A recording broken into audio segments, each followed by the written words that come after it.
Me olvidé, perdonen chicos. Tanto que hablamos de grabar y me olvidé. Bien. Entonces, ¿qué es lo que pasa? El álgebra se puede pensar, a veces van a encontrar como una definición que es la parte de la matemática que se dedica a resolver ecuaciones. Y ustedes dirán, ¿dónde están las ecuaciones? Y empezamos hablando de lógica. Bueno, porque para poder entender cosas de la matemática hay que entender algo de lógica elemental. Bueno, sigo con esto. Entonces se formalizaron, Euclides hace que formalice un montón de cosas de la matemática. Aparecen lo que nosotros conocemos, todos desde chicos, sin saberlo a veces, conocemos los postulados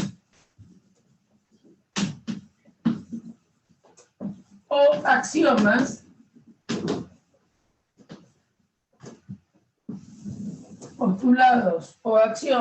de la geometría. Esto es un buen ejemplo para entender qué es lo que hace un matemático. Por ejemplo, ¿cuáles son los postulados que plantea Euclides en la geometría? Por dos puntos pasa una única recta, por un punto y una recta hay una única paralela a ella, por un punto y una recta hay una única paralela, ese es el quinto postulado de Euclides. Después, por dos puntos hay una única recta, una recta tiene infinitos puntos, y bueno, por un punto pasan infinitas rectas. Todas esas cosas que todos admitimos intuitivamente, en realidad son cosas que Euclides los puso como postulados. Este va a ser un postulado muy interesante, el quinto postulado.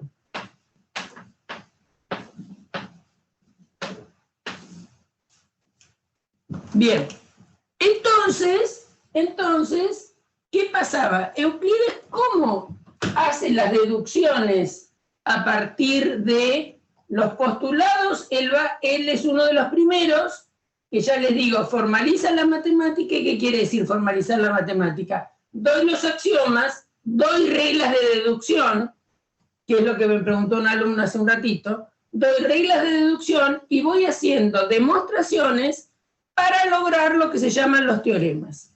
¿Qué es un teorema en matemática? Algo que se pueda demostrar. Algo que se pueda demostrar, por más sencillito que sea, es un teorema dentro de la matemática. Es decir, un ejercicio teórico, digámoslo así. Si yo pude hacer una demostración para ese ejercicio, lo que dentro de una determinada teoría, eso es un teorema. Muchas veces uno categoriza algunas cosas las llaman propiedades, a otros lo llama teoremas, a otros lo llama lemas y a otros lo llama corolarios. Pero en realidad, todo aquello que se pueda demostrar es formalmente un teorema. Bueno, entonces, sigamos acá. Planteemos algunas propiedades que tienen los números y las abstraemos.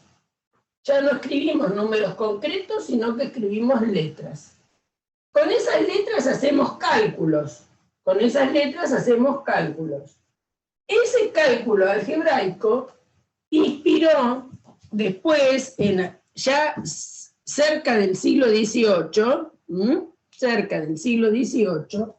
ocurre que a todos se les ocurre pensar, la matemática se puede. La matemática toda, así como había hecho Euclides con la geometría, ¿se puede formalizar?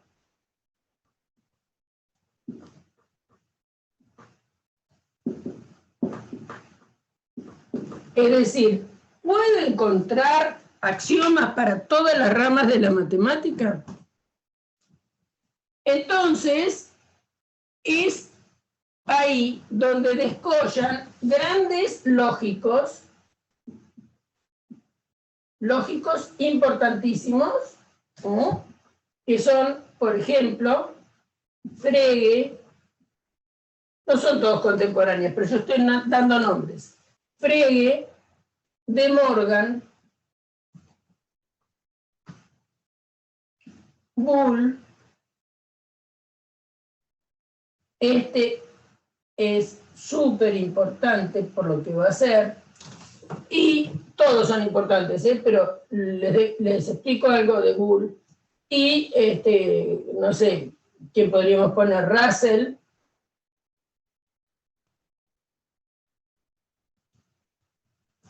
podríamos poner, bueno, no les voy a seguir poniendo nombres. Pongamos esto nada más. Cantor. Bueno, ¿qué pasa? A Boole se da cuenta que cosas de la lógica se pueden asimilar de alguna manera a los cálculos algebraicos. Entonces, él es uno de los que inventa, digámoslo así, el cálculo proposicional.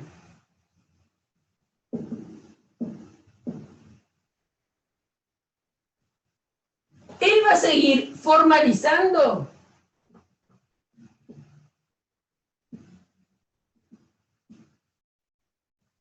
lo que había dicho alguien que todos de nombre lo conocen, tanto Platón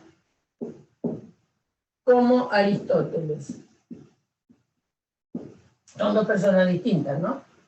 Perdón, ¿quién fue el que hizo el cálculo proposicional? Aristóteles, Platón, Aristóteles, Sócrates fue anterior, pero contemporáneo de alguna manera. En realidad el orden es Sócrates, Platón, Aristóteles. Estos dos vivieron juntos un tiempo. Vivieron juntos, fueron contemporáneos, a eso me refiero. Entonces, ¿qué es lo que hacen? Agarran y se dan cuenta que hay proposiciones o hay cosas de la lógica que se pueden escribir o verifican propiedades que verifican los números. Todas no, todas propiedades no. Verifican algunas sí y otras no. Entonces, lo que hacen estos que más modernos, estos que están acá, que son más modernos, inventan el cálculo proposicional. Ahora, ¿hay un único cálculo proposicional? Esa es la pregunta. Y esto es una clase para que entiendan un poco todo. Hay lo que se llama el cálculo proposicional clásico, que es en realidad derivado de Aristóteles,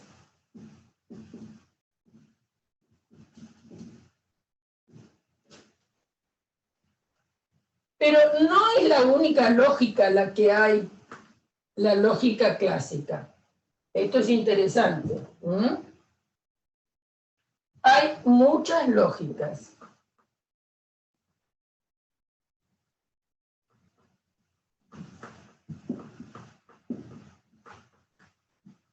Hay muchas lógicas.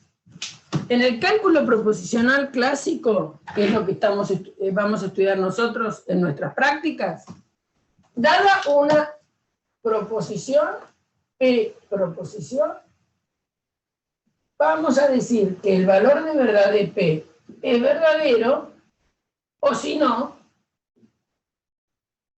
el valor de verdad de P es falso. Es decir, que va a tener nada más que dos valores de verdad. Eso va a ser muy importante. Y vamos a poder decir que cosa es una proposición cuando se atenga a esta situación, o que sea verdadera o que sea falsa. En cambio, hay otras lógicas,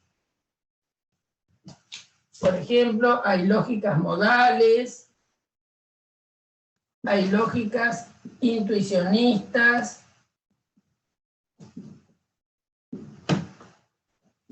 hay lógicas de Lukasiewicz,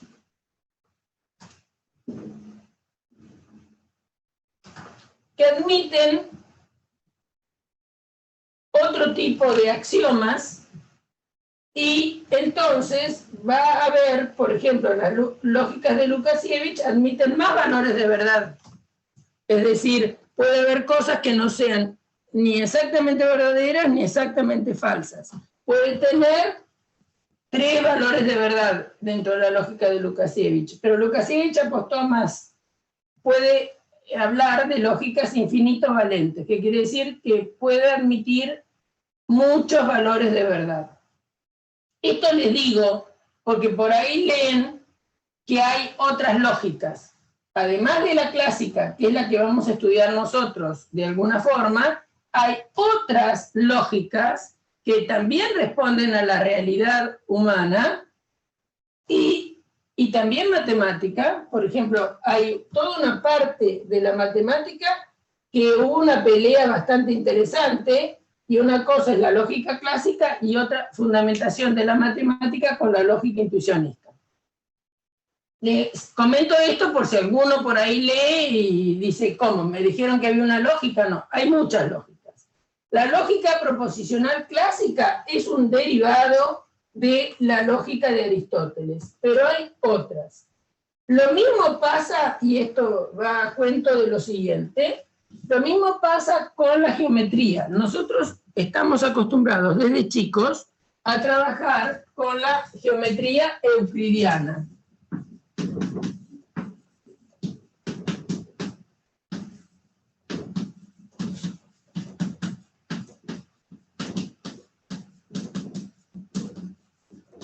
Que es derivada de Euclides, ¿no? Euclidiana es la derivada de Euclides. Ahora, en un momento dado, cuando les dije que a la gente se le ocurrió pensar si toda la matemática era formalizable, empezaron a dudar si era cierto el famoso quinto postulado, porque le digo famoso porque eso es lo que pasaba.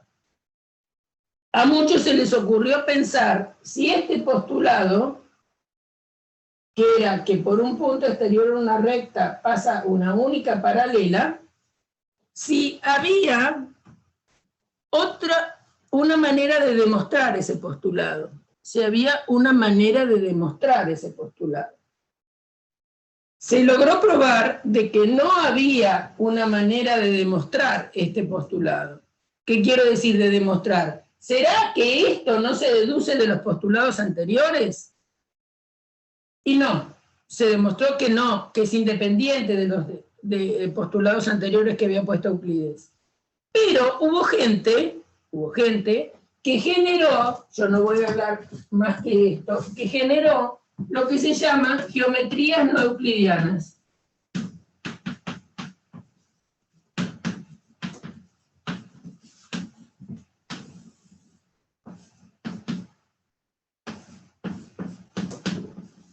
Euclidianas.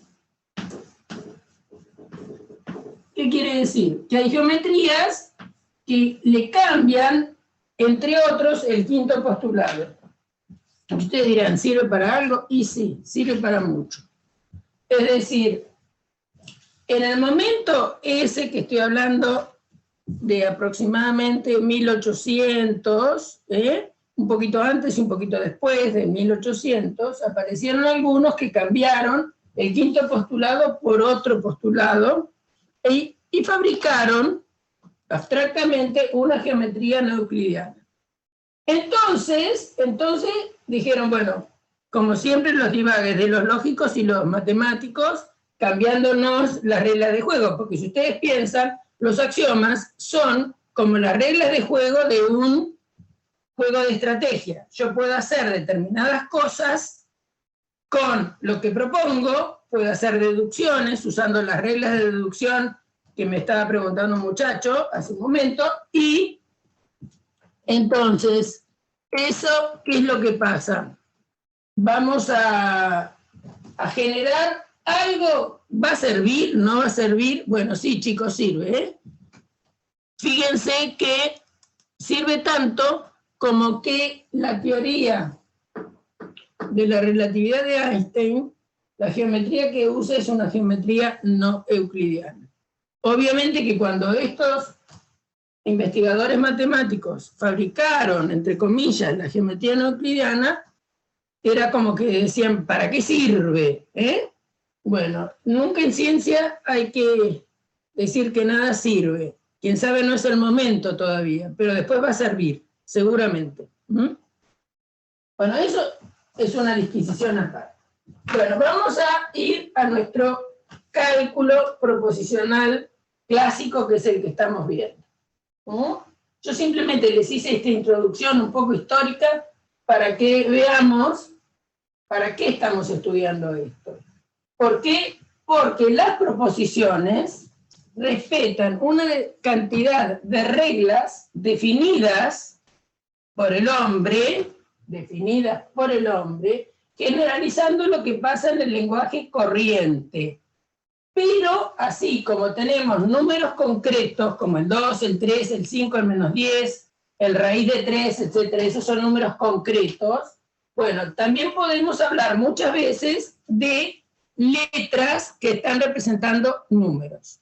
Entonces, fabricar con ellos, en lugar de hacer el número A más el número B, o el número A multiplicado por el número M, por ejemplo, lo que hacemos es unir letras proposicionales por conectivos. ¿Cuáles son los conectivos usuales?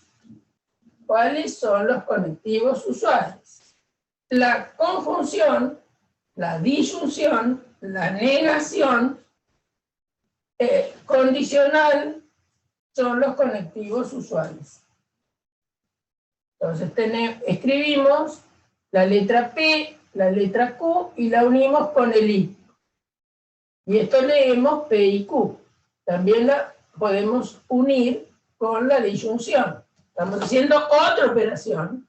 Fíjense que yo hablo de operación entre proposiciones. Estoy usando un lenguaje que usamos en el cálculo de números, ¿no? Podemos hacer la negación de P. No sé si Marisa la simbolizó así o la simbolizó así. Es lo mismo, es convención. Como el segundo lo simbolizó. Muy bien. Entonces tenemos no P y tenemos P, entonces Q. Entonces, esto se lee P y Q.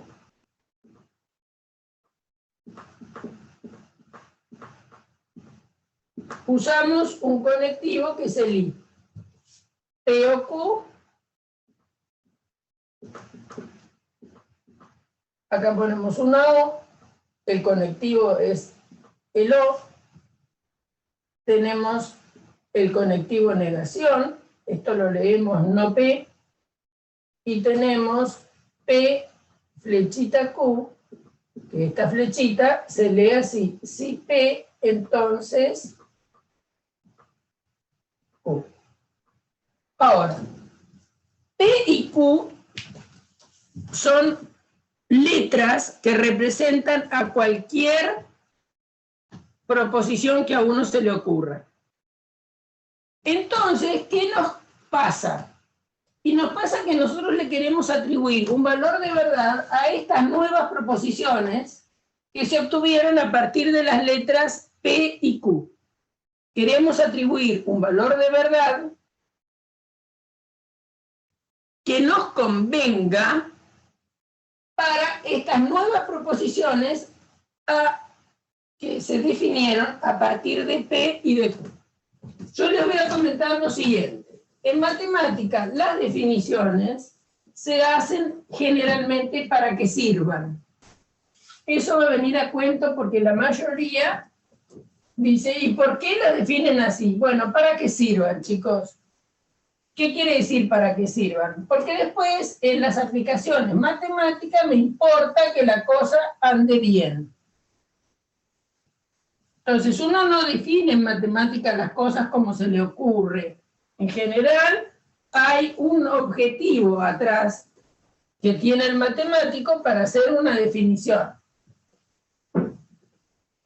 Una definición es una simplificación. Entonces, ¿qué quiere decir con una simplificación?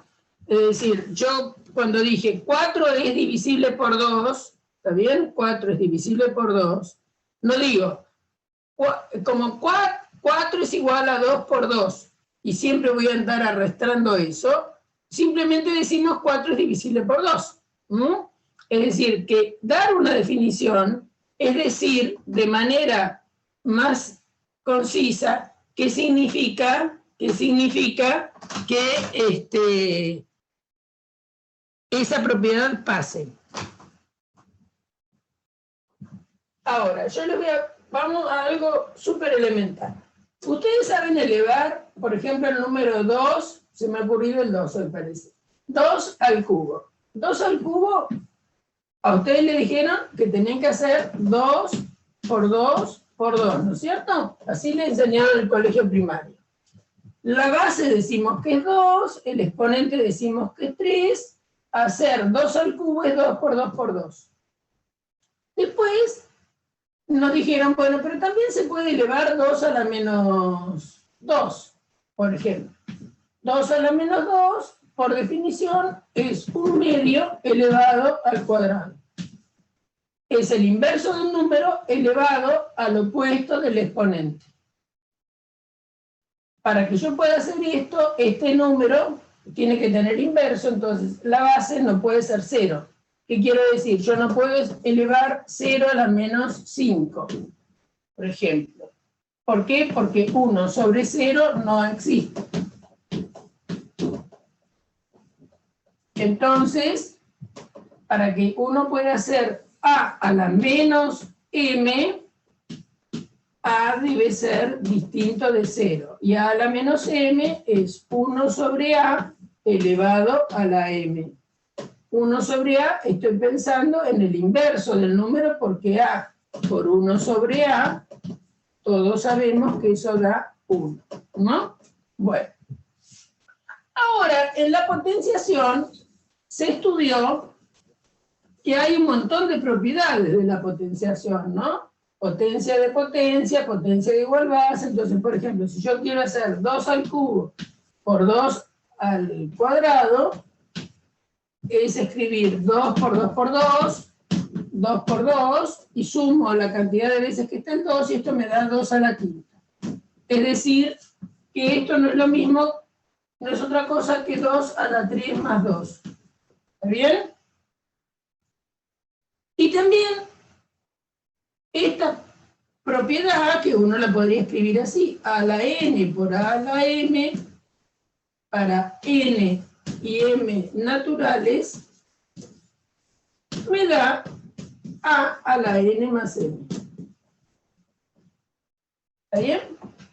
Pero como ya definí también potencia negativa, a mí me gustaría que esta propiedad de potencia de igual base valga también para potencia negativa.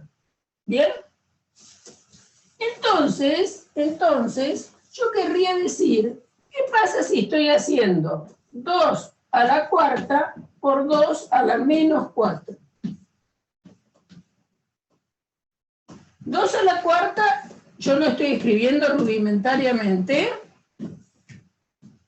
y 2 a la menos 4 es 1/2 por 1/2 por 1/2 y por 1/2.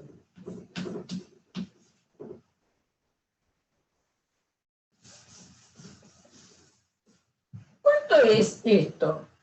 Y este 2 se cancela con este 2 a 1 y a 1, este 2 se cancela con este 2 a 1 y a 1, este 2 se cancela con este otro, Este 2 se cancela con este otro. Y entonces esta cuenta de multiplicar un montón de 1 me da 1. Me da 1. Esa cuenta me da 1. Ahora, si yo pienso, ¿qué pasó acá? Si yo quiero que me valga no solo para naturales, sino para enteros,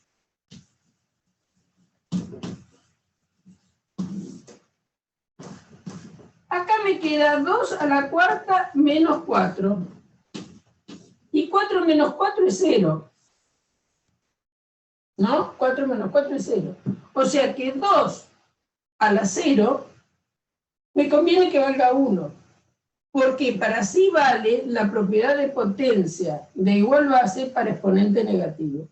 Es decir, que ustedes vieron que cuando uno es chico, la maestra le dice, o el secundario más que el primario, bueno, 2 a la m es multiplicar 2 por 2 m veces, si m es natural, no con esta notación, pero no importa, y 2 a la menos m es igual a 1/2 elevado a la m, y además le dicen, ¿y 2 a la 0?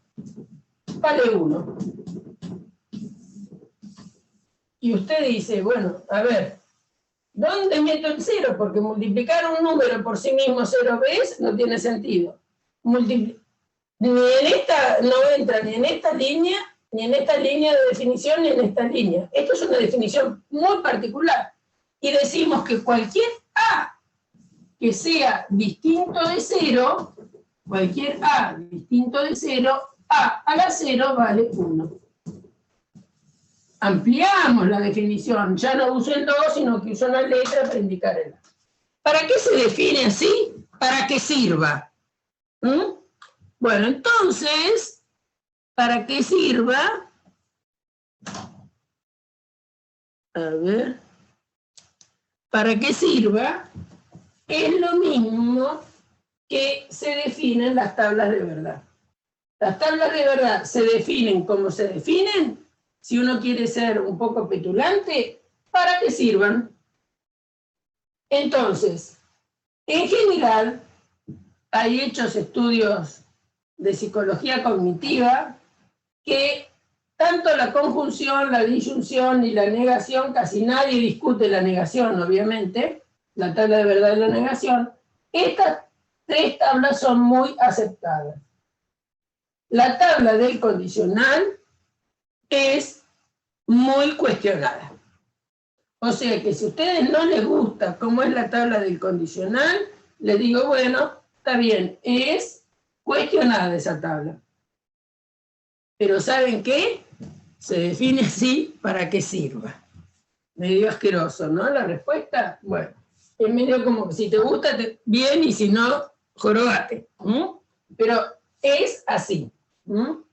Ya el otro día vi una explicación que dio una de las ayudantes en el tablón, ante la pregunta de un chico que por qué la tabla del condicional era así, y dio una explicación muy sensata de que si uno interpreta un trabajo, que el P entonces Q, fíjense cómo se llaman las cosas. Esto se llama antecedente,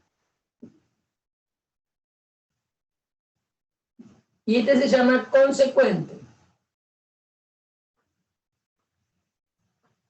En general, en el lenguaje cotidiano, cuando nosotros usamos una expresión de la forma P entonces Q, tiene que ver lo que pasa en P con el resultado que va a pasar en Q.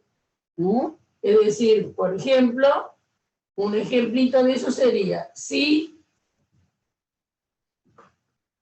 sale el sol, entonces Juan tiene calor.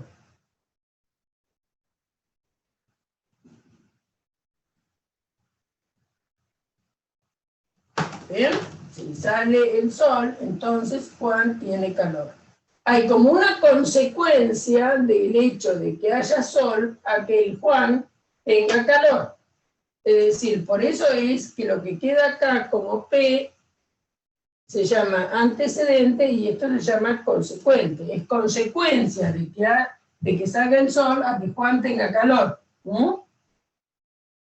Esa proposición del lenguaje coloquial, la mayoría va a estar de acuerdo de que es una proposición verdadera. ¿Está bien? La mayoría va a estar de acuerdo que eso es una proposición verdadera. También podría no serlo, ¿no? Podría salir el sol y Juan no tener calor porque Juan tiene aire acondicionado dentro del lugar donde está. ¿Se dan cuenta? Entonces, en la tabla de verdad del condicional es la más cuestionada. ¿Es cuestionada? Sí, totalmente. Totalmente cuestionada. ¿Pero por qué nos importa que eso pase? Nosotros no... Los axiomas de la lógica, la lógica, el cálculo proposicional tiene sus axiomas. Entonces, en los axiomas del cálculo es interesante que eso pase, ¿no? ¿Qué quiero decir que eso pase? Que el antecedente sea verdadero, consecuente, falso, ahí es el único caso de falsedad del condicional. Si el antecedente es falso, no importa el valor de verdad del consecuente, que es eso lo que a ustedes les trae ruido. Es así la tabla. Yo podría fabricar un montón de ejemplos donde ustedes se queden convencidos que está muy bien definida la tabla de esa forma, y podría fabricar un montón de ejemplos donde no estén para nada de acuerdo. Piensen que, como esto es una lógica totalmente formal, que quiere decir que sea formal, que importa la forma de las cosas. Yo puedo escribir, por ejemplo, María es linda y 5 es un número primo.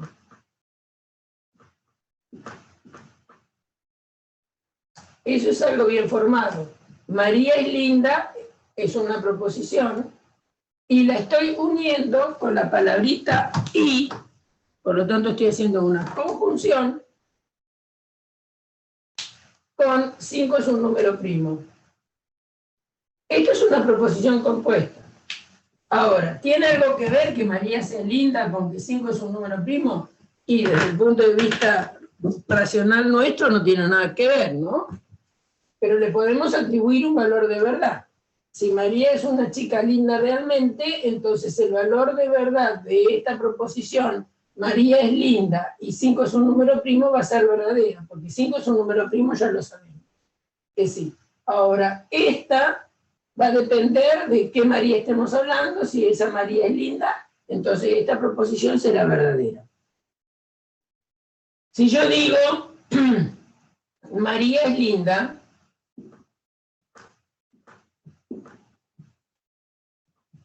o 5 es un número primo,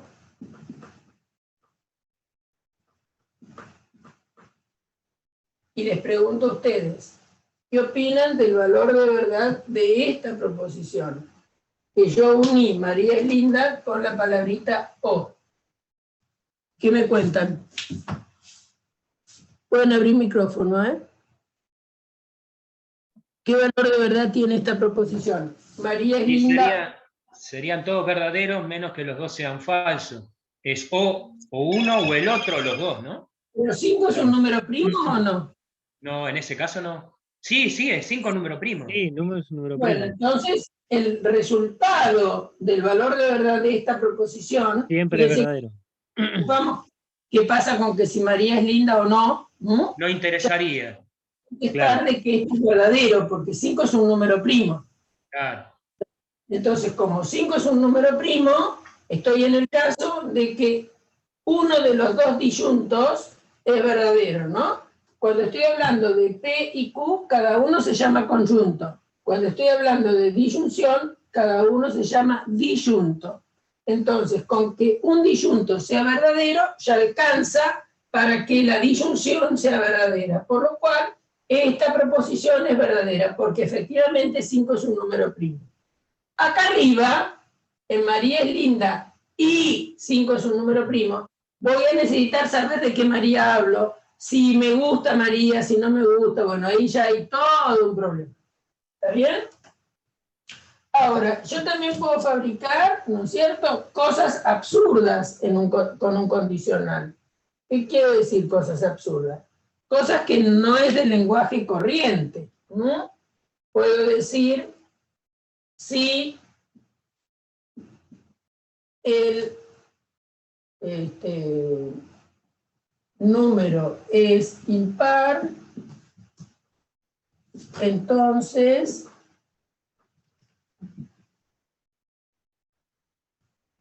Messi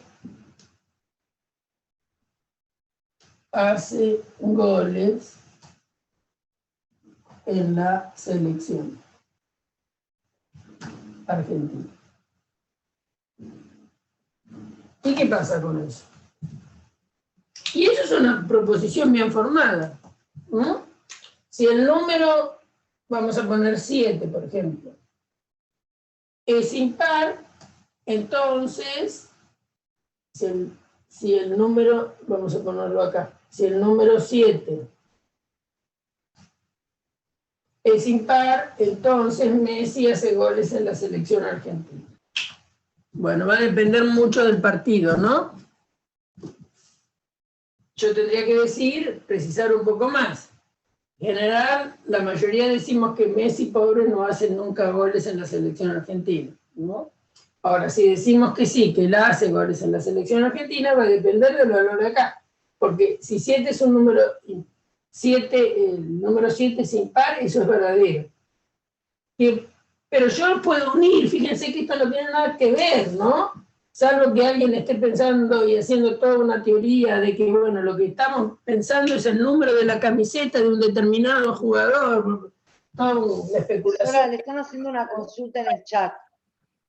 Ya voy.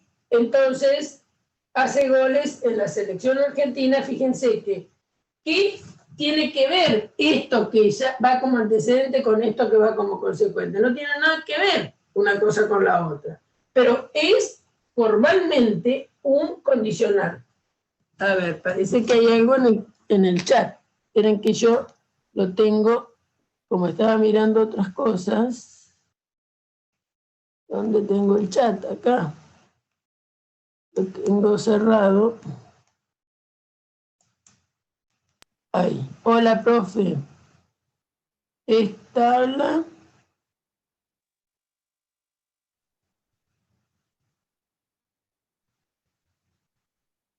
Me parece que se refiere a que, porque la polémica con la tabla del condicional es cuando el antecedente es falso y el consecuente es verdadero, porque es verdadero. Esa es como me parece la polémica más. Es la misma que estaba en el chat es la misma que estaba en el chat del tablón. Sí. Bueno, ¿por qué? Bueno, porque hay un axioma. Esto merecería una explicación muy larga. Porque el cálculo... Yo interpreté la pregunta que hacía Milagros en el chat. No sé si es correcto lo que dije. El asunto es el siguiente. Atrás, nosotros vemos una cosa totalmente intuitiva del cálculo proposicional clásico. El cálculo proposicional clásico, que con ese nombre se pueden meter y lo buscan en Google, tiene un montón de axiomas, un montón de leyes de deducción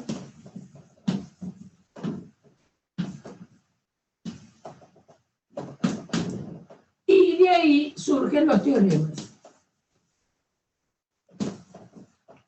Bueno, además de los axiomas, leyes de deducción y los teoremas, yo tengo que aprender a moverme con esas cosas que aparecen en el cálculo proposicional clásico. En el cálculo proposicional clásico, ¿de qué habla? Y habla de letras proposicionales y de proposiciones con cuantificadores, vamos a decirlo así sencillamente. Entonces, tengo que aprender cómo se opera con eso. Entonces, una buena manera de operar es que yo defina que la tabla de verdad del condicional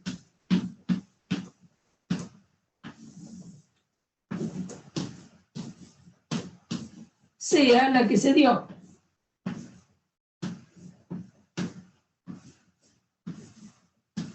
Que en el único caso que sea falso sea en esto. Y en los otros casos sea verdadero.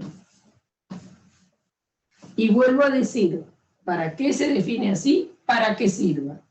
Ahora, si uno lo piensa desde el punto de vista intuitivo, que la mayoría de las ciencias, aún las experimentales sobre todo, la mayoría de las teorías en una ciencia experimental, lo que hace un científico empieza a fabricar hipótesis. Estas hipótesis, suponete que las llamamos P1, P2, P3, y así P5, que tenga 5 hipótesis. Entonces, ahora estamos todos los días hablando de lo que hacen los científicos, ¿no? Entonces empieza con una hipótesis, que si este remedio sirve, este remedio no sirve, si este va a ser más infectado por el coronavirus, este va a ser menos, etcétera, etcétera, etcétera, etcétera. Bueno, entonces está todo el mundo estudiando a partir de un montón de hipótesis. Y entonces la idea de cualquier saber experimental es, bueno, a mí me importa que si tengo todas estas hipótesis,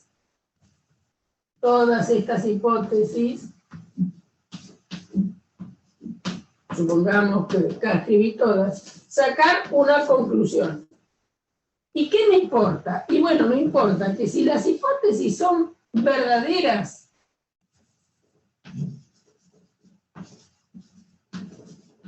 ¿qué quiere decir? Que yo las pude comprobar en el laboratorio, mi conclusión también sea verdadera. Eso es una buena teoría, es decir, de hipótesis verdaderas sacar una conclusión verdadera. Entonces ahí ya agarro y escribo un paper. Los famosos papers que estamos hablando ahora, que se escribieron toda la vida, pero bueno, ahora se ha vulgarizado la situación.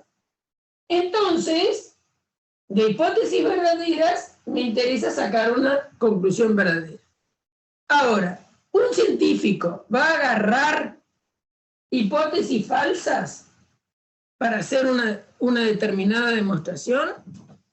No, ningún científico va a empezar con hipótesis falsas. ¿Entendido? El tipo va a usar hipótesis verdaderas, nada más. ¿Está bien? Entonces, ¿qué quiere decir? Que le da lo mismo lo que pase, si las hipótesis son falsas. Si la conclusión es verdadera o la conclusión es falsa, da lo mismo. Entonces, ¿qué le pone? Y un valor que sirva, que es la verdad. ¿No? Después, cuando veamos algunas demostraciones en matemática, que ahí sí nos va a importar el comportamiento del condicional en esas demostraciones, va a ser importante que la tabla sea esta. Es decir, que nos permita, a partir de antecedente falso, ver que yo puedo hacer una buena deducción. Y le repito, yo podría dar un montón de ejemplos que los convenza que la tabla está muy bien, y un montón de ejemplos que nos agarramos todos de los pelos y vamos a decir, esta tabla es una porquería. Bueno, pero la tabla es esa, y no nos cuestionemos más. Es lo mismo, ¿por qué alguien no dijo 2 a la 0 es 24? ¿O por qué no dijo 5 a la 0 es 2588? No, nos dijeron que 2 a la 0 valía 1. ¿Por qué? Porque para que sirva. Bueno, la tabla de verdad está definida de esa manera, ¿para qué? Para que sirva. No le busquen más vuelta por ahora. Cuando vean, cuando le empecemos a usar y por qué no es importante que sea así, van a ver que está bien que sea así. Ahí se van a convencer. No se preocupen. Ahora la toman como si el médico fue y les dijo, tomate este remedio. La toman como es. Así como es como nos va a permitir hacer deducciones, porque ya hay algún alumno que me dijo, bueno, quiero entender un poco de deducciones. Primero que todo, vamos a ver entonces. ¿Saben que cómo se definen las tablas de verdad? Parece que me han dicho que sí. La única tabla que les preocupa es la del condicional, como pasa a lo largo de mi vida, siempre ha sido la que les trae problemas. Pero, bueno, es así. Van a ver cómo nos va a servir que sea así. Reglas de deducción. Para hablar de reglas de deducción, tengo que introducir otro símbolo de conexión, que es el bicondicional. Esto se lee P, sí y solo sí, Q.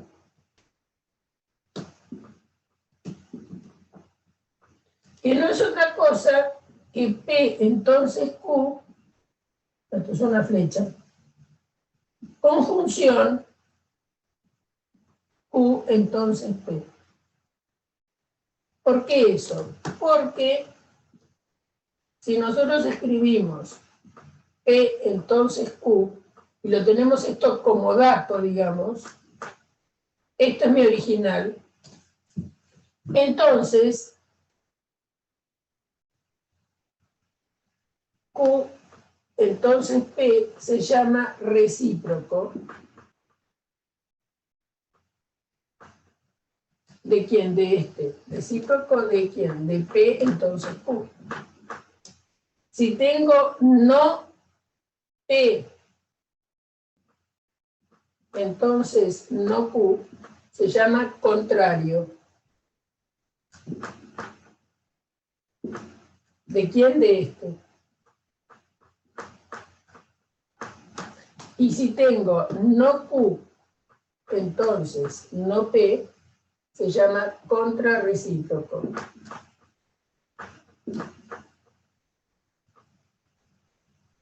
Siempre respecto de P, entonces Q. Entonces, dado P, entonces Q, hay uno que se llama Q, entonces P, es el recíproco, otro que puedo fabricar es no P, entonces no Q, ese se llama contrario de P, entonces Q, y no Q, entonces no P, se llama contrarrecíproco de P, entonces Q. Entonces, fíjense que la escritura esta, P, entonces, de doble flecha, para un lado y para el otro, sencillita, simple, se lee P, sí, solo sí, Q, y no es otra cosa que yo voy para un lado y vuelvo, ¿no? Esa es la idea del símbolo. Entonces, es la conjunción de P, entonces Q, y su recíproco. Entonces, también a veces se dice P, entonces Q, y recíprocamente a este. Se lee, a eso se le llama bicondicional.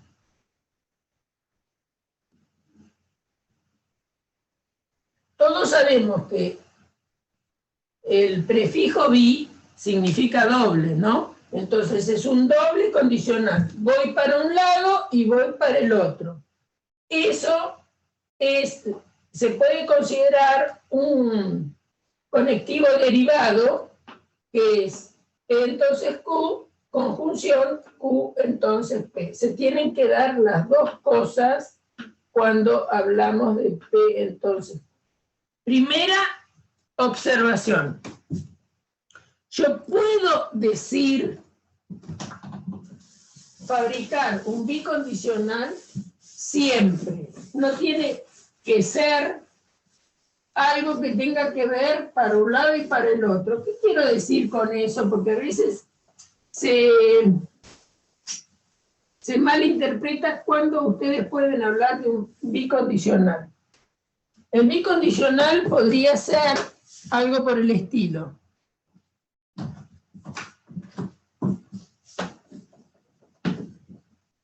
Juan se operó la rodilla.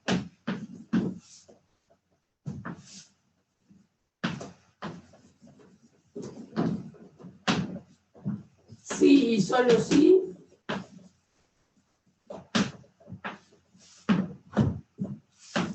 María estudia.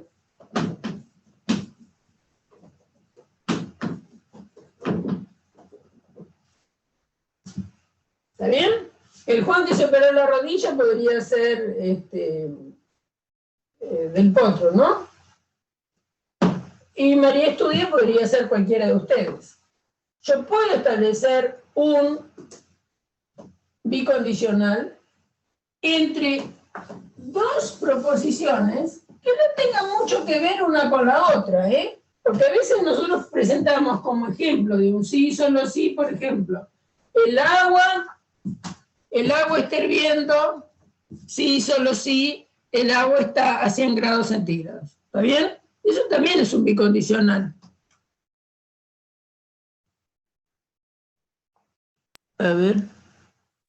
Entonces, el bicondicional es una conjunción entre dos condicionales, digamos. P entonces Q y Q entonces P. Exactamente, eso es. Y yo podría poner 2 es un número primo, hoy se me ha dado por el número 2, ¿vieron? Número primo, sí y solo sí.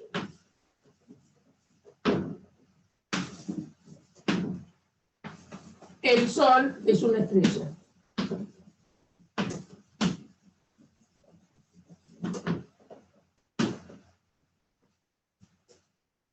Fíjense que este bicondicional es verdadero, porque 2 es un número, esto no es otra cosa, ¿cómo lo simbolizo? Si llamo P a 2 es un número primo, y llamo S a el Sol es una estrella,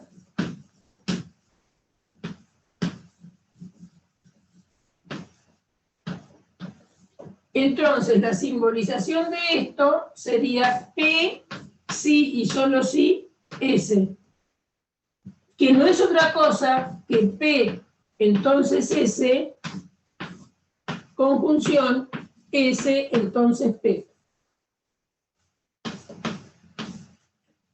Ahora, veamos qué pasa acá.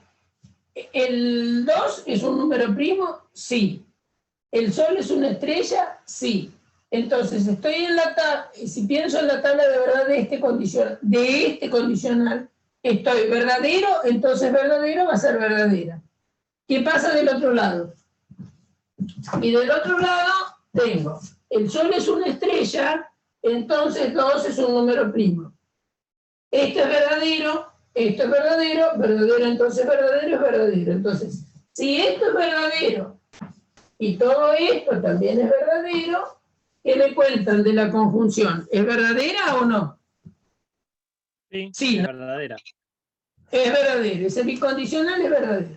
Ahora, ¿tiene algo que ver que el Sol sea una estrella con que el 2 sea un número primo? No, no tiene nada que ver. ¿Está bien?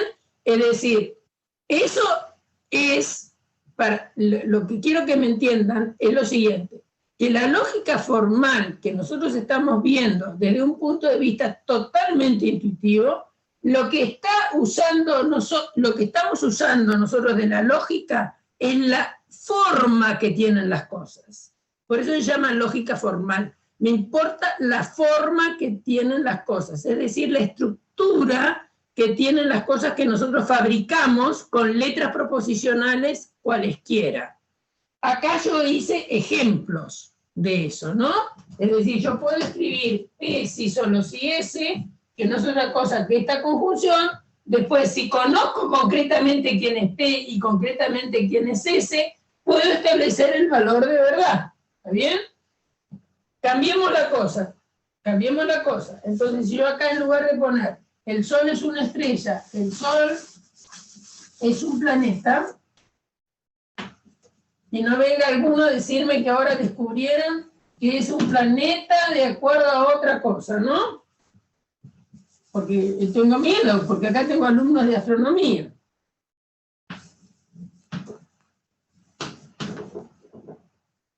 Entonces, ¿qué pasa con el valor de verdad? A ver, ¿qué me cuentan? Cambié, chicos, cambié. 2 es un número primo, sí, solo sí, el Sol es un planeta. ¿El Sol es un planeta? No. No. ¿Ahora? No. Bueno, entonces, ¿qué pasa con esto? Falso. 2 es sí. ¿Sol es un planeta? No. Entonces estoy en el caso verdadero, falso. Esto va a ser falso. El resultado condicional es falso. Ya inmediatamente se dan cuenta que el resultado de la conjunción va a ser falsa.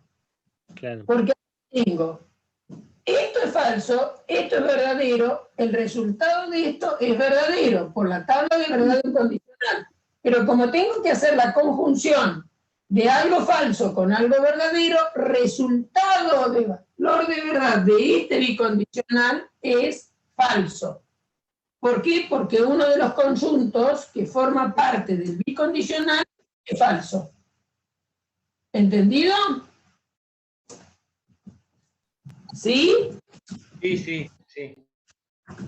Bueno. Sí, perfectamente. Muy bien, me alegro. Bien, ahora vamos a ver para qué me sirve definir el bicondicional. Vamos a ver para qué nos sirve. Y vamos a hacer la tabla de un bicondicional. Ustedes más o menos cuando sean las 12 menos cuarto me avisan, porque yo me agarro máquina y no me doy cuenta, ¿eh? Por ahora no me canso, entonces puedo seguir hasta cualquier hora. Si ustedes me avisan, lo mismo que si alguno por ahí se tiene que ir a una clase, se tiene que ir, se va, pero bueno. Lo importante es que estén en las prácticas, lo importante es que me traigan preguntas, ¿eh? Para que yo no hable y hable y hable. Bien. Entonces, vamos a fabricar la tabla de verdad de un bicondicional. Independientemente que seguramente Marisa ya la hizo, la vamos a fabricar nosotros para así destaco algo que me importa.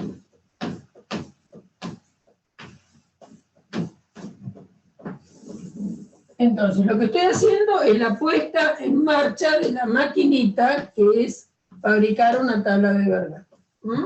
Entonces, verdadero, verdadero, falso, falso. Acá ponemos las entradas de los valores de verdad que me importan para las componentes que aparecen en lo que tengo que fabricar, que es la tabla de verdad del bicondicional. Entonces, P entonces Q va a ser verdadera, verdadero, entonces F va a ser falsa, falsa, entonces verdadera va a ser verdadera, falsa, entonces falsa va a ser verdadera. Ahora, ojo acá, para llenar esta columna, el que juega de antecedente es esta columna de verdad, y el que juega de consecuente es esta columna de verdad. Entonces me queda verdadero, entonces verdadero, verdadero, falso, entonces verdadero, verdadero, verdadero, entonces falso, falso, falso, entonces falso, me da verdadero. Pero ahora, acuérdense que el bicondicional es lo que escribí acá, que es nada más que la conjunción de los dos condicionales, P entonces Q, con Q entonces P. Entonces ahora tenemos que mirar estas dos columnas con sus respectivos valores de verdad y hacer la conjunción. Entonces, recuerden que esto es la conjunción de este condicional con este. Si los dos son B, da B. ¿Por qué? Porque así es la tabla de conjunción. Falso, verdadero, en conjunción va a dar falso. Verdadero y falso va a dar falso. Verdadero y verdadero va a dar verdadero. Muy bien. Esa es la tabla de verdad del bicondicional. ¿Y qué quiero que miren? ¿Qué quiero que miren y quede bien claro? ¿Cuándo me dio verdadero el bicondicional? En estas dos líneas. Y en esas dos líneas, si ustedes extrapolan esta parte, tienen que P y Q tienen valor B, y en esta otra, las dos tienen el valor F. Es decir, que un bicondicional resulta que es verdadera. Yo le contaría a un amiguito mío, digamos, mira, es verdadero si lo que está a cada lado de la doble flecha tiene el mismo valor de verdad. Yo hubiera dicho lo mismo. Diría casi lo mismo, porque fíjate que nosotros habíamos escrito como bicondicional lo siguiente. Si el 2 es un número primo,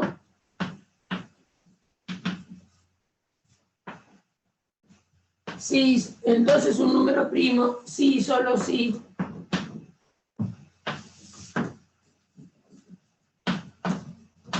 El Sol es una estrella.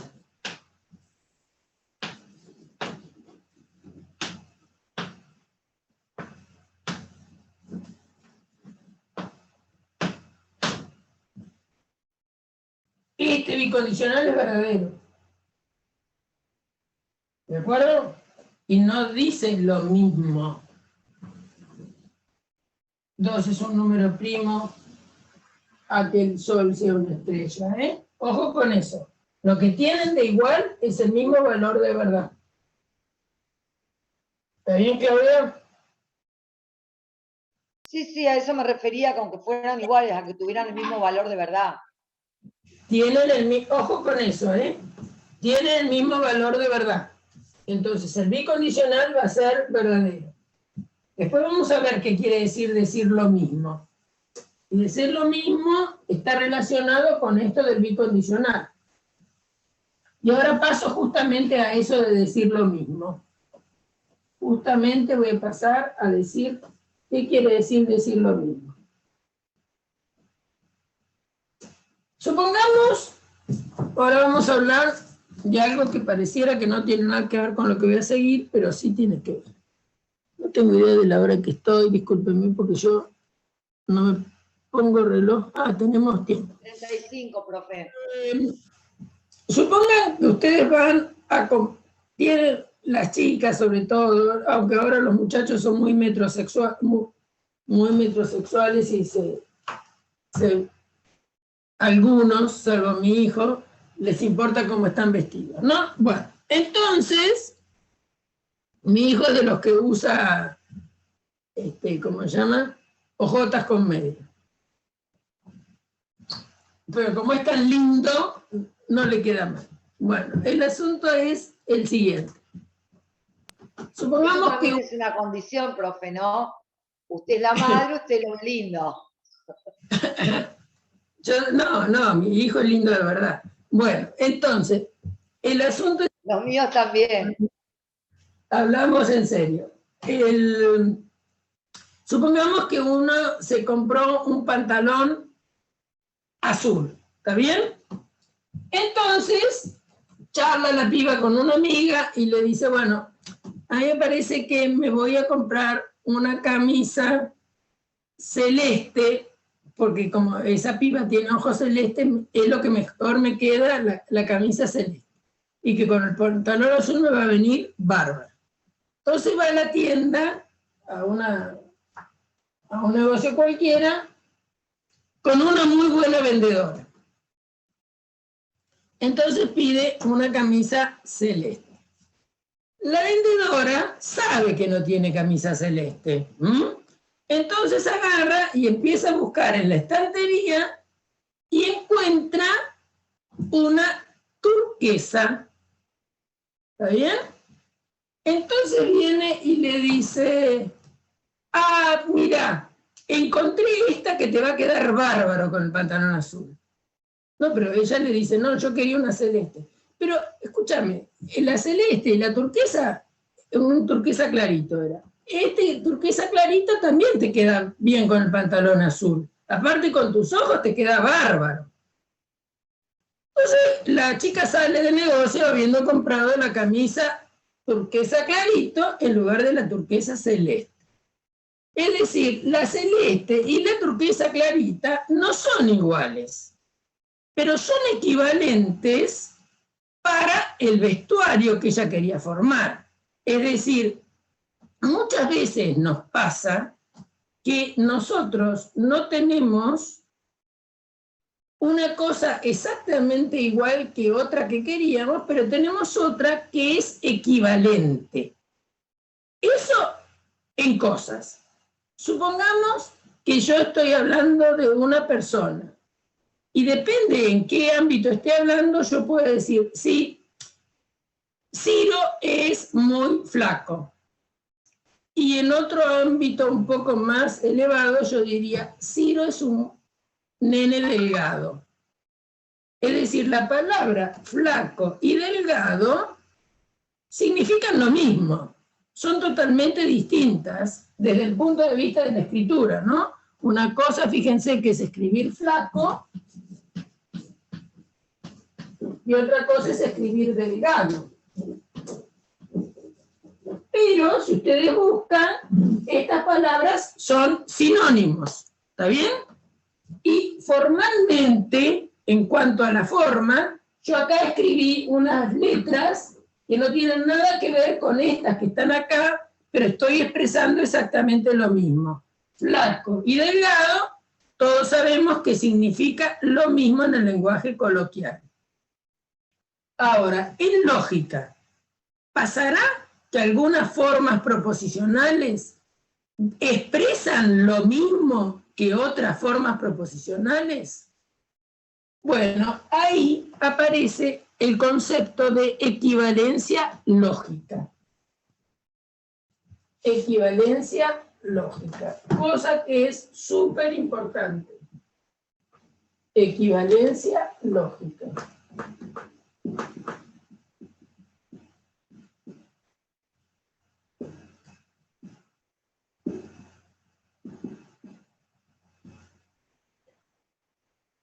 Equivalencia lógica es cuando dos formas proposicionales que son distintas desde el punto de vista de la escritura tienen las mismas letras proposicionales, pueden cambiar sus conectivos, pero desde el punto de vista lógico están diciendo lo mismo. Por ejemplo,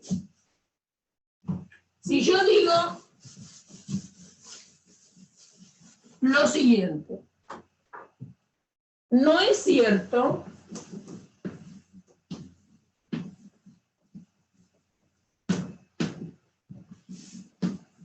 que hoy no llueva.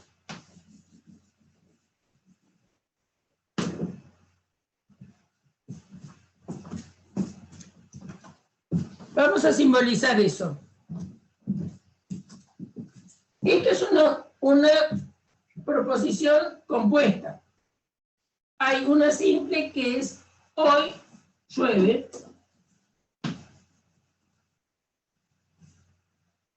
Vamos a llamarla L. Hoy llueve. Después aparece no L, que es hoy no llueve. Le he cambiado el tiempo para que suene bien. Hoy no llueve.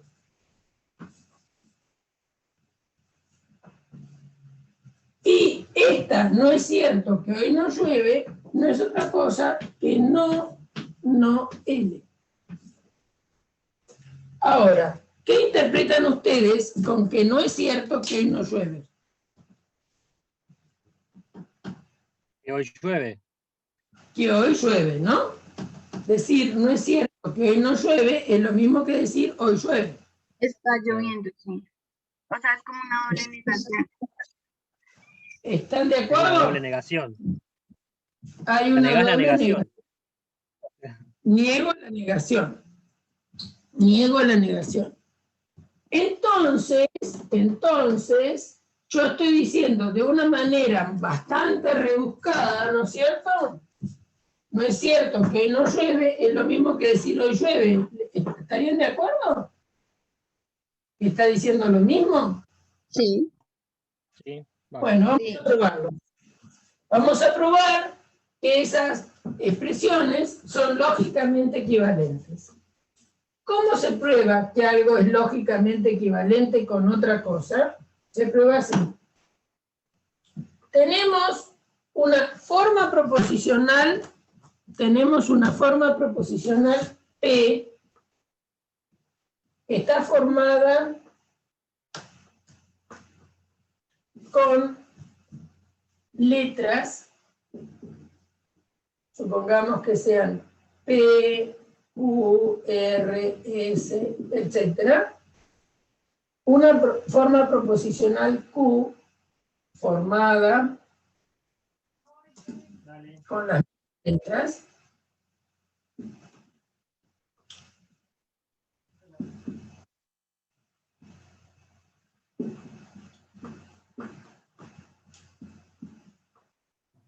Pero podrían tener distintos conectivos. Ejemplo, supongamos que yo tengo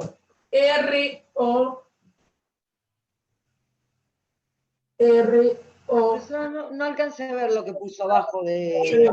ya voy, R o T, entonces P y Q. Esta podría ser una P, está formada por las letras R, T, P, Q. Los conectivos son esta disyunción, conjunción, acá un condicional, P y Q. Entonces, P está formada con unas letras, Q está formada con las mismas letras que P, pero distintos conectivos.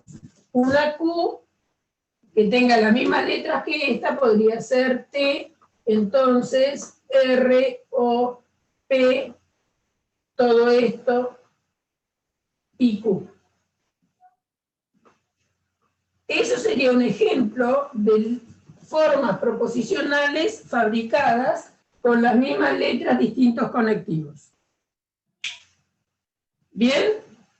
Bueno, entonces, dos formas proposicionales que estén formadas con las mismas letras, distintos conectivos, son comparables para ver si son lógicamente equivalentes.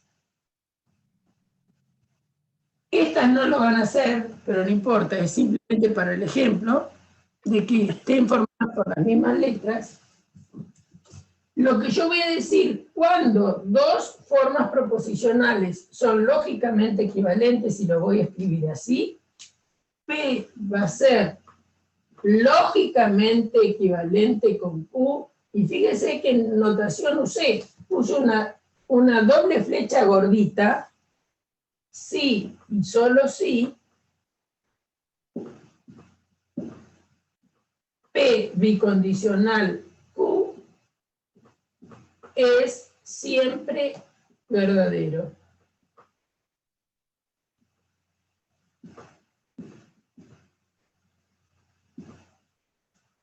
Dos formas proposicionales, P y Q, que estén formadas por las mismas letras, serán lógicamente equivalentes y el bicondicional es siempre verdadero.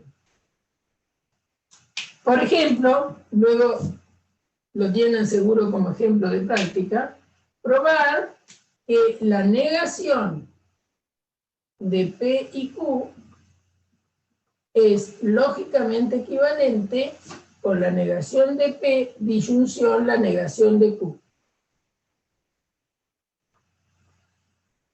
Esas dos formas, fíjense que acá tienen algo que está formado por una negación, una letra P, conjunción con Q. Y yo les digo que es lógicamente equivalente con no P, disyunción, no Q. las letras que aparecen acá, que son P y Q, son las mismas que aparecen de este lado. Lo que cambian son los conectivos. Otra... Para demostrar eso tenemos que hacer las tablas de verdad y llegar a que son iguales. Los valores de verdad, exacto. Ahora vamos a hacer uno. Profesora Sony 47. Bueno, ya voy a terminar. No, le digo por los chicos que se tienen que ir, ¿eh? Bueno, entonces, acá, esta es otra. ¿Saben cómo se llaman estas equivalencias lógicas? Son las equivalencias de De Morgan. ¿Vieron que yo hace un rato lo nombré a De Morgan como un lógico importante? Bueno, él demostró que estas formas son lógicamente equivalentes. La negación de una conjunción, la negación de una disyunción. ¿Qué hace? Niega adentro, pero cambia. Es decir, la negación no se distribuye en la conjunción ni tampoco en la disyunción. Vamos a probar una que es muy fácil. Vamos a probar que siempre vale la regla de la doble negación. Vamos a probar eso. ¿Qué quiere decir probar eso? Y bueno, voy a escribir P, voy a escribir no P, voy a escribir no P. Y después voy a escribir P, sí, solo sí, no P. Como tengo una sola letra, que es la P, afectada por distintos conectivos, ¿no es cierto? Pero P puede tener nada más que valor verdadero o valor falso, no puede ser otra cosa. En algún caso será verdadero, en algún caso genérico será falso. Bueno, ¿qué pasa con la negación? Si P es verdadero, su negación es falsa. Si P es falsa, su negación es verdadera. Ahora lo que tenemos que hacer es negar lo que pasa acá. Entonces tenemos que negar a no P, y no P está aquí. Entonces la negación de falso es verdadero. La negación de verdadero es falso. Y entonces observen que yo había dicho que si tenían un bicondicional, resultaba que el bicondicional tenía igual valor de verdad cuando las dos, lo que estaba a los lados tenía el mismo valor. Entonces, ¿qué pasa? Yo tengo que comparar P con no P.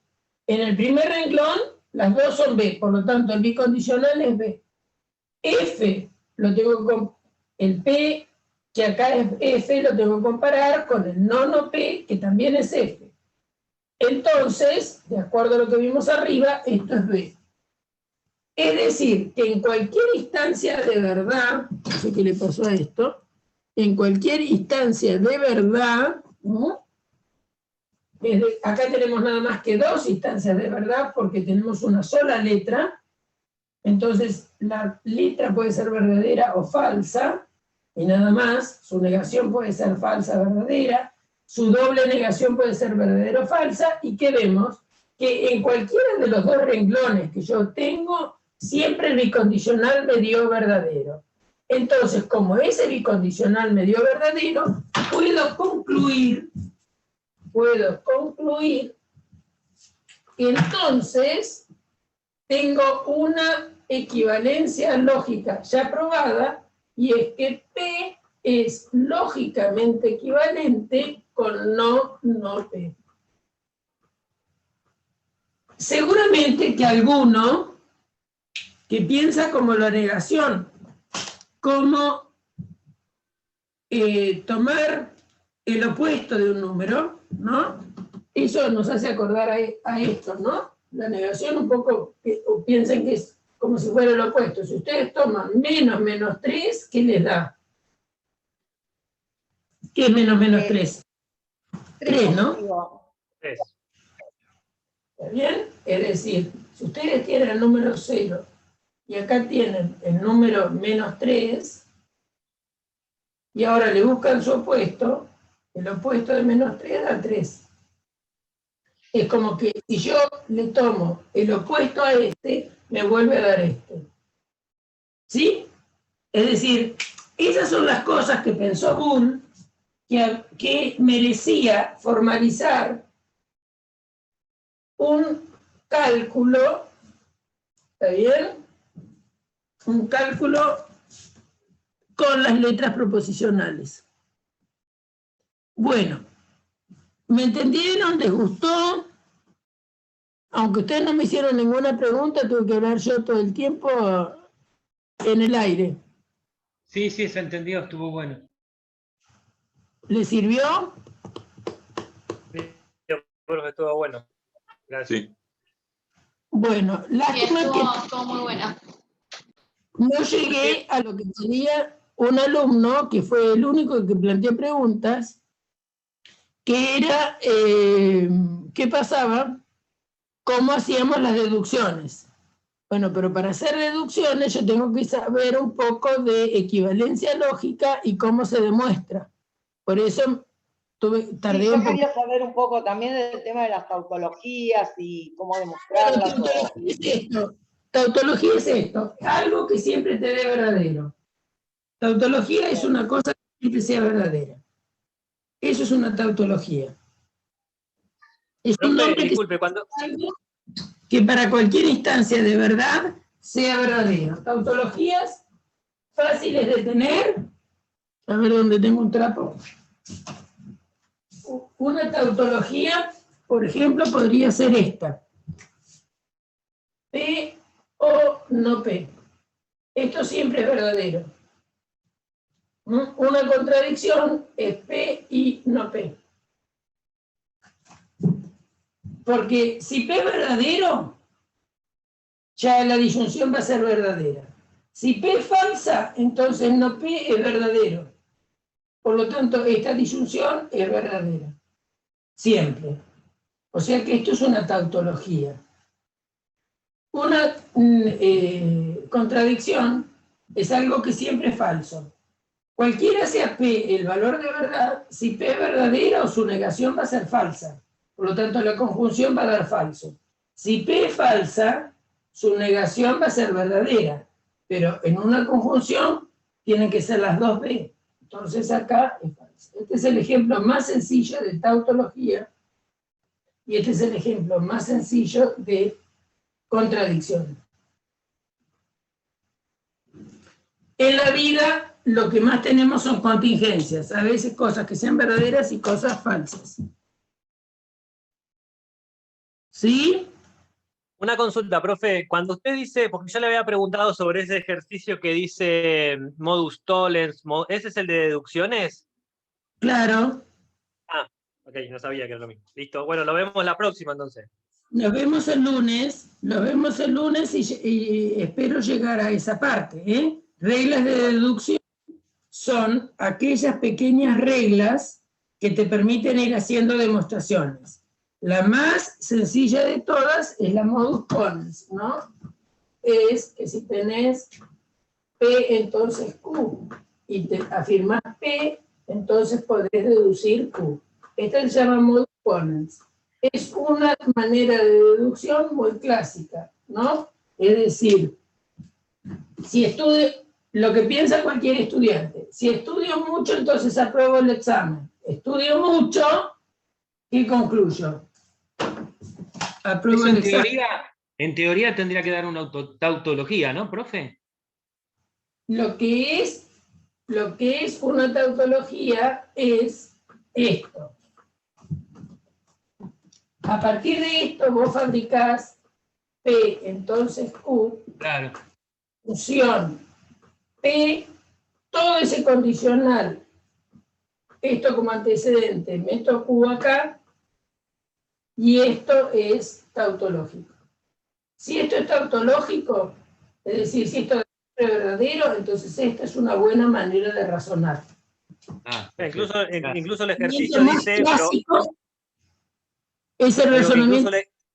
El ejercicio dice probar las siguientes tautologías, dice el ejercicio. Y ahí aparece, dice modus. Sí, sí. Bueno, gracias, profe. Gracias, profesora. Lo hacemos el lunes, ¿eh? Yo por mí seguiría, pero hay chicos que se van y no quiero molestar. Sí, yo tengo ahora una clase práctica de física, así que me voy para allá. Bien, muy bien. Bueno, hasta luego. Bueno, nos vemos yo el también lunes. me tengo que ir. Muchas gracias, profe. Nos vemos el lunes 10:30, ¿eh? Dale, nos vemos el lunes. Adiós. Chao. Nos vemos el lunes. Chao. Chao, gracias, profe. Igualmente, gracias a ustedes por estar. Pueden preguntar por el tablón. Vale, gracias. ¿Cómo hago para terminar esto? ¿No me está dejando terminar? Dios. ¿Qué le pasa?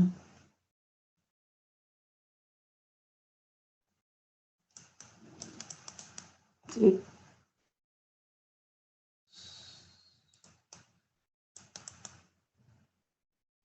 ¿Qué le pasó?